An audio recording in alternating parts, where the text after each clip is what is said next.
Templiers sont sûrement l'ordre de chevalerie qui a fait couler le plus d'encre. Quand on regarde certains sites, on en arrive à apprendre que les Templiers sont des extraterrestres qui ont caché le Graal et qui dirigent le monde grâce à la vie éternelle que leur donne celui-ci. Donc ce qu'on va faire, c'est laisser tomber toutes les substances hallucinogènes et parler de ce qui s'est vraiment passé. Nous sommes donc aux alentours de 1118. La première croisade est terminée et Jérusalem est à nouveau un haut lieu des pèlerinages chrétiens. Pèlerinages qui sont d'ailleurs adorés par tous les bandits du coin, qui détroussent et massacrent joyeusement tous ces gentils pèlerins. Deux croisés français décident donc de protéger leur pèlerinage. Ils s'appellent Hugues de Payne et Geoffroy de Saint-Omer et vont créer les pauvres chevaliers du Christ. Au départ, ils ne sont que 9 chevaliers français pour créer cet ordre. Le roi de Jérusalem à l'époque, Baudouin II, va leur fournir un bâtiment qui se trouve à l'emplacement du temple de Salomon. C'est-à-dire qu'ils vont devenir les chevaliers du temple et, par extension, les Templiers. Il faut attendre 10 ans et le Concile de Troyes pour que les Templiers soient reconnus par l'Église catholique. Cela a été rendu possible par un homme, l'abbé de Clairvaux, Bernard de Clairvaux, qui deviendra Saint Bernard. Il faut dire que dans les 9 de départ, il y a un certain André de Montbard qui est le neveu de Bernard de Clairvaux, et comme quoi déjà au XIIe siècle, le piston ça marchait bien. Saint Bernard leur rédige aussi un code, et c'est un code très strict. Clairement, ce sont des moines combattants. Chez eux, ça rigolait pas. D'ailleurs, rigoler, c'était mal vu. On ne parlait pas pendant les repas, on ne parlait jamais trop fort, on priait je ne sais combien de fois par jour. On vous disait même combien de tuniques, de selles, de couvertures et de chevaux vous aviez le droit de posséder. Le temps passe et les rangs des Templiers grossissent ainsi que leurs possessions. Beaucoup de legs et de dons font grossir la fortune des Templiers. De plus, ils ont des fermes qu'ils exploitent, ils perçoivent des taxes, ils perçoivent des droits de péage. Et au bout de quelques décennies, les Templiers sont excessivement riches. En 1290, ils ont des forts et des commanderies partout en Europe et prêtent régulièrement de l'argent aux rois des pays dans lesquels ils sont installés. En plus, pour eux, c'est tranquille puisqu'ils ont obtenu de l'Église de n'avoir à répondre qu'au pape, c'est-à-dire qu'ils ne sont plus assujettis aux ordres du roi du pays dans lequel ils se trouvent. Ils ne répondent qu'au pape. Mais arrive 1291 et la chute de Saint Jean d'Acre, qui va sceller le destin des chrétiens dans cette partie du monde. Tous les chrétiens vont être éjectés du coin, et du coup, plus de pèlerins. Donc, quand vous êtes un ordre qui a été créé pour protéger les pèlerins, vous n'avez plus vraiment de raison d'être. Du coup, les Templiers rentrent d'abord à Chypre, et puis se dispatchent un peu partout en Europe. Et les Templiers d'Europe de cette époque ont vraiment oublié le style pauvre chevalier du Christ. Eux vivent dans le luxe, et au niveau des règles de conduite, on s'est bien lâché aussi, puisqu'à l'époque, on ne dit pas picoler comme un trou, mais boire comme un Templier. Ils sont tellement vaniteux que Philippe le Bel, le roi de France, qui est pas très content de ne plus avoir aucun pouvoir sur eux, demande à être fait Templier honorifique, j'ai envie de dire. Et que les Templiers leur refusent. Alors déjà que c'était un petit peu tendu, mais là, diplomatiquement, c'est pas très futé. Du coup, Philippe le Bel, tout vexé, tente de faire destituer Boniface VIII, le pape de l'époque, et comme le pape a un sens de l'humour assez moyen et qu'il apprécie pas vraiment, il fait du coup excommunier Philippe le Bel et toute sa famille. Mais en 1303, Boniface meurt. Lui succède Benoît XI, qui fait un passage éclair d'1 an, et Clément V arrive à cette position. Et il faut savoir que lui est beaucoup moins fan de l'opposition directe avec le roi de France. Et c'est alors qu'entre en scène Guillaume de Nogaret. Alors lui, c'est le prototype du salopard. Lui, c'est le vrai méchant qui est prêt à tout pour faire couler les Templiers. Il va se trouver un type qui s'appelle Sequin de Florian. qui raconte, à qui veut bien l'entendre, qu'il était emprisonné avec un Templier condamné à mort, et que ce Templier s'est confié à lui avant de mourir, et lui a expliqué que les Templiers avaient renié la croix, avaient renié Jésus, qu'ils étaient sodomites, etc., etc. Donc, vous pensez bien que notre gentil Nogaret se fait un plaisir d'écouter ce garçon et va même un petit peu modifier son histoire. Parce qu'effectivement, quelqu'un qui a recueilli les confidences d'un Templier, c'est pas mal. Mais si ça venait directement d'un Templier repenti qui aurait quitté l'ordre, ce serait encore mieux. Du coup, du jour au lendemain, ce Quint de Florian devient un ancien Templier qui a quitté l'ordre. On le rémunère grassement pour qu'il aille partout colporter toutes ces rumeurs sur les chevaliers du Temple.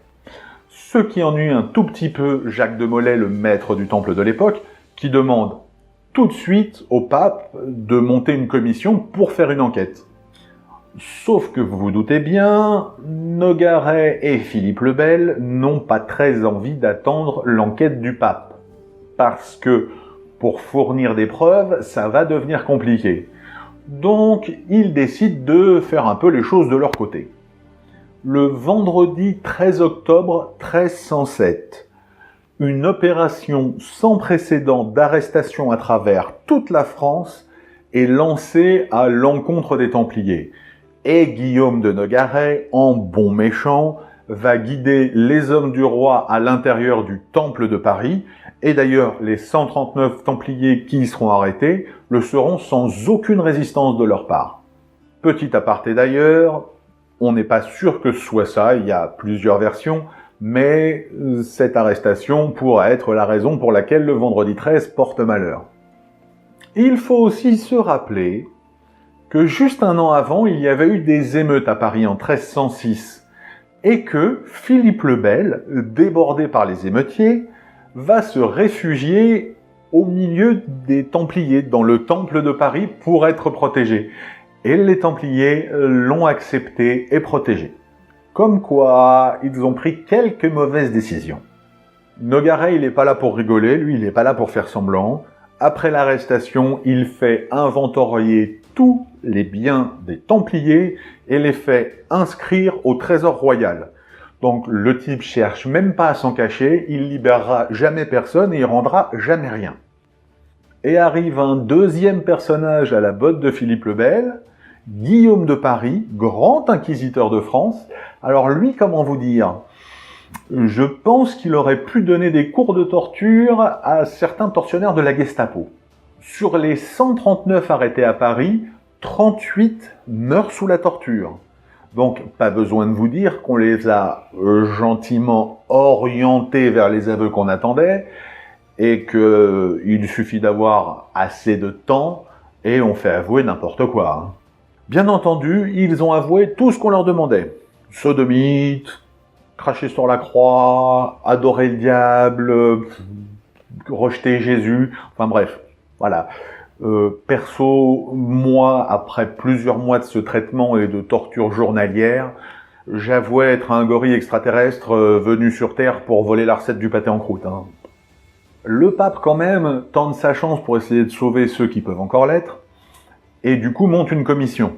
Donc on va entendre les Templiers qui se sont confessés, et il se trouve que devant la commission, 54 d'entre eux se rétractent, expliquent qu'on les a forcés, que c'est sous la torture, que ça n'est pas vrai du tout, et que ce sont toujours de bons chevaliers et de bons chrétiens.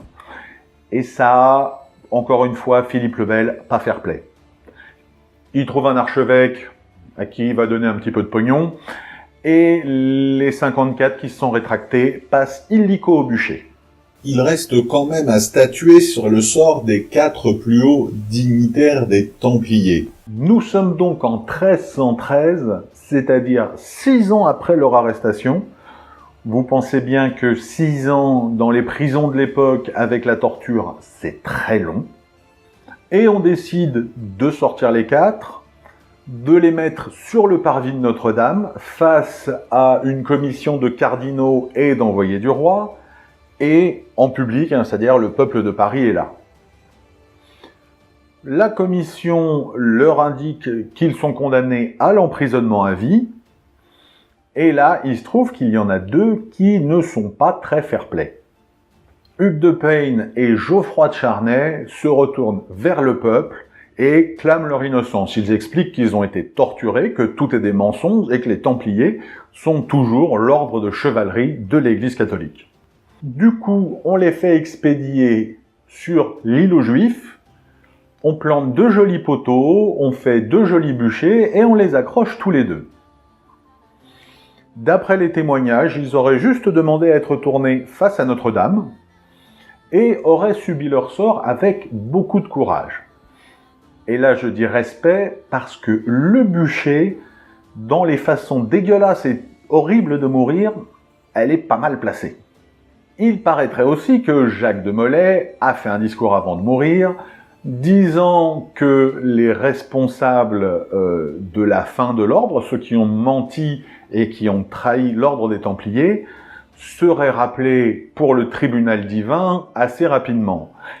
Et comme Philippe le Bel et le pape Clément V sont morts l'année qui suit, pas besoin de vous dire que c'est devenu la malédiction des Templiers. Ce qui, moi, me fascine chez les Templiers, alors pas les Templiers de la fin, hein, dans les années 1300, les Templiers c'est plutôt des alcoolos qui passent leur temps à faire du pognon. Donc pas ceux-là, mais les premiers, notamment les 9 premiers. Ce qui me fascine, c'est de se dire on est à des années-lumière de chez nous, parce que ça n'est pas comme aujourd'hui, il n'y avait pas l'avion. Hein. Donc ils sont à des semaines de voyage de chez eux, perdus dans un endroit qu'ils ne connaissent pas vraiment, et ils décident de se lancer dans une tâche qui, au minimum, est dangereuse et assez irréalisable à neuf, mais en plus de ça, ils le font avec des règles de vie absolument apocalyptiques. Je veux dire, dehors tu risquais de te faire tuer, à l'intérieur tu risquais de mourir d'ennui. On a la chance de trouver encore des vestiges des Templiers un peu partout en France, donc si ça vous intéresse, n'hésitez pas à regarder sur internet parce que près de chez vous, il y a fort à parier qu'il y ait des restes d'un fort ou d'une commanderie. Vous y découvrirez peut-être des histoires dignes des plus grands films d'aventure et surtout le lieu de vie d'homme d'une résolution d'un autre temps.